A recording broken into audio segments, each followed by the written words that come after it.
we have people coming to physical therapy and they will mention to us that the only reason why they're coming to physical therapy is that so that the insurance will cover their procedure, which is like MRI, or before we can do surgery, we need you to attend physical therapy first.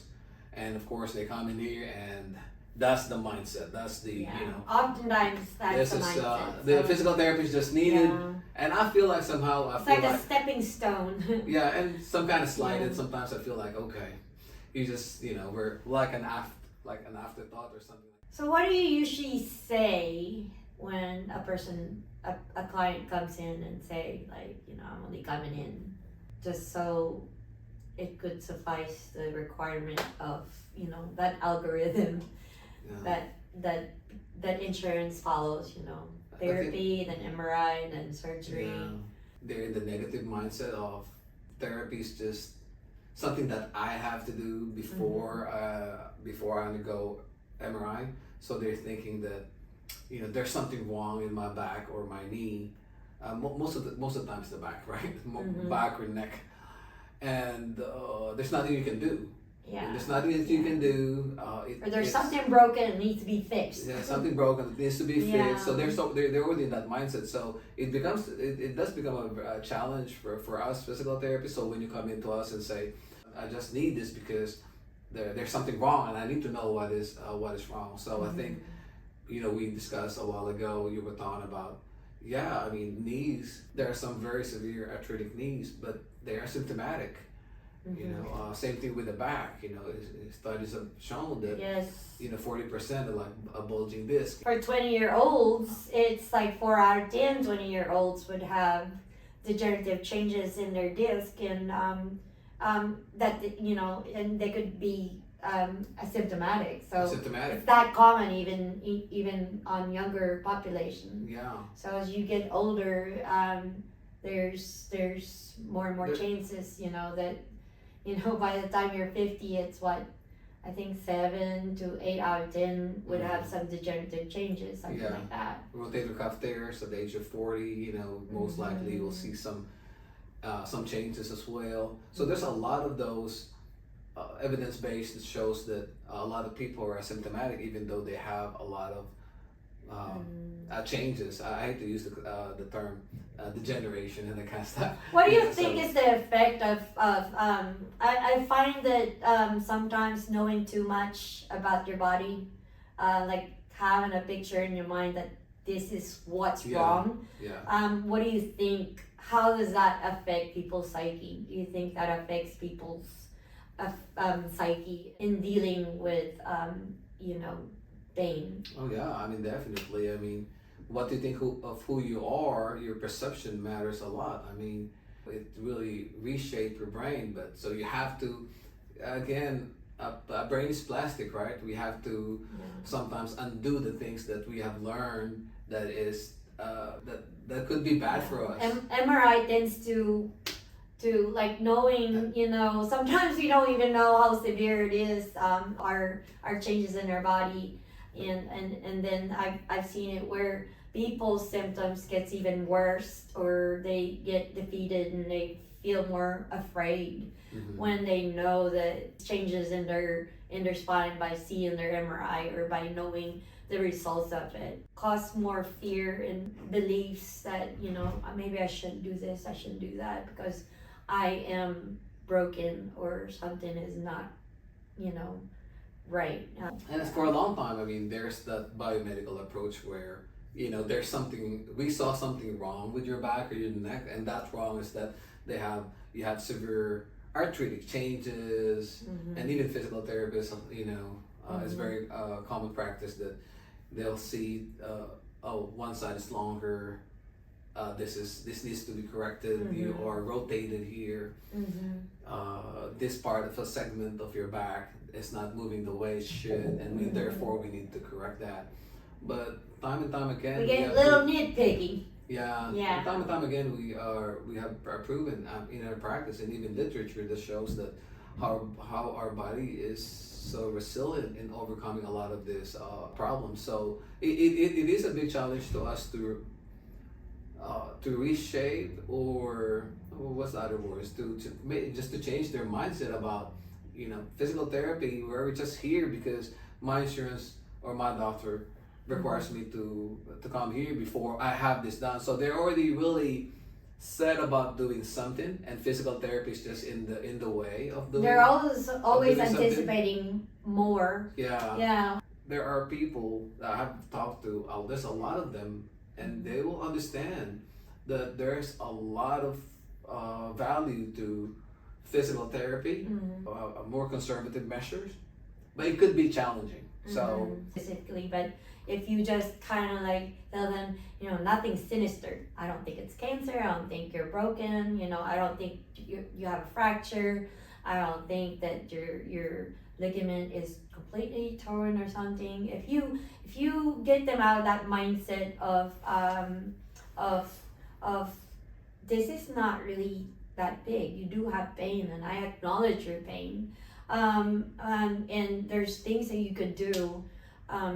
It tends to calm them down, and they're like, because when you when's MRI useful? I think MRI is useful. CT scans are useful when you're thinking pretty great chance of needing surgery. I think I'm not a surgeon, but I think that's when it's useful. But I always think that starting with conservative measures is always gold standard. I think in physical therapy, in any type of medicine practice, you always are, we've learned that we shouldn't do any harm. Don't do harm. So I think starting, just teaching what's so wrong about teaching people how to move and get stronger and all that, it always adds in. And I think that if they end up having surgery later on, if they have like a month of therapy, they will still get something out of it, maybe get more limber, get stronger. It might prepare them and have better results for whatever procedure they get. Don't you agree? Yes, I totally agree. So I think there's still a lot of things to say about this topic, as far as MRI and surgery. Of course, a good surgeon will tell you don't need surgery when you don't need it. Yeah, when you don't need it. I've heard a lot of that. Finding the right doctor who will work with you, whether it's physical therapy, a doctor in physical therapy, or MDs, orthos, general surgery, whatever it is. Finding the right match for you. And it's important. I would definitely consider all of the conservative measures before, jumping into more surgical procedures. And if there's any questions with regards to any of the topics that we have discussed today, we can always go back to it. And there's so many things to say about when you come into therapy and you tell us that the insurance requires me to do this before I get my MRI. Please, give your physical therapist a chance to explain work to their you. magic. Yeah. There's a lot of value to physical therapy. So again, that's for the therapists out there, make good use of that opportunity given to us. It may be the thing that they have in their mind, but I still choose to do my best in trying to help that person. And oftentimes the course of action changes. So things will still work. So if you're told based from your MRI, so if you've had an MRI and it shows that you have arthritic hip or back or neck, and I always tell that story of Miss Pearl, and I want to kind of offer that story. So when she came in, she said, Cedric, my back hurts and my knee hurts so bad, and she was walking, bent over, and she also complained of her balance. And I said, Miss Pearl, she said, Cedric. How old was she? Well, then? this is what happened. She said, my knees are so bad, my back hurts, and my balance is getting real bad. And I asked her, Miss Pearl, how old are you? And she said, I'm 85. And you know what else she said? She said, this is not normal. So she worked on her, she said, how many times do I need to go to physical therapy? And I said, I think 2 to 3 times a week is good enough for you, Miss Pearl, knowing that she's already 85 years old. And she said, no, she wanted to come in and then therapy every day. So we did not do every day because, we just don't want to go like overdose her. But we saw her at the gym. But we saw her at the gym doing her balance work. She would just do something simple, but she will do her balance work. Too. She lifted weights. She will show us like how she was lifting with her weights. midriff shirt she'd cut. Yeah. So her balance improved. She walked without a cane. And you know what I always tell this on my patients? At the age of 100, well, almost 100, right? Her goal was to make it to 100. Yes. She was 99 when she passed. So at the 96, 97, 98, 99, she'll come in here to physical therapy and she'll bend over and touch the floor. She will give everybody a hug, and Irene is her favorite therapist. And I always tell that story because Miss Pearl's body is 100. Well, I would say, let's say she's 100 years old, right? Mm-hmm. It's 100 years old. You've seen so many changes outside and inside, and she never had surgery. Mm-hmm.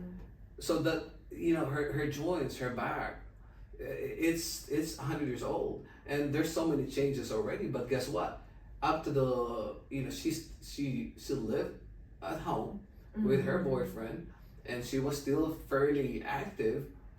For her age. So that tells you that our body, even though you have seen so many changes in her hip, her knees are, very arthritic, her back, you can still use it. And that's where my analogy, as far as car analogy is concerned. Remember, we have a Honda Accord back in the day. It was hail damage, hanging taillight. I had a not shiny anymore. Exactly. In fact, the paint was coming off. But guess what? Our Honda Accord, I was still able to sell it. And it still runs from point A to point B. It still works. So we just did the maintenance that we did. Although it doesn't look the way it looks anymore. You've had that changes that accumulated over the past 20 years. So we had that car for a long time. So that's just tells you that our body is so resilient. It's our brain is plastic. It could change and improve. So don't worry about use your fear of pain, or use fear in general in a positive way. Fear should only make you go forward. It should make you do something, and not just fear and freeze. Exactly. Yeah. So yes. All right. So be robust, get stronger, move better, and live longer. So I think we'll end it because we have to go and eat our lunch. Okay. See you guys.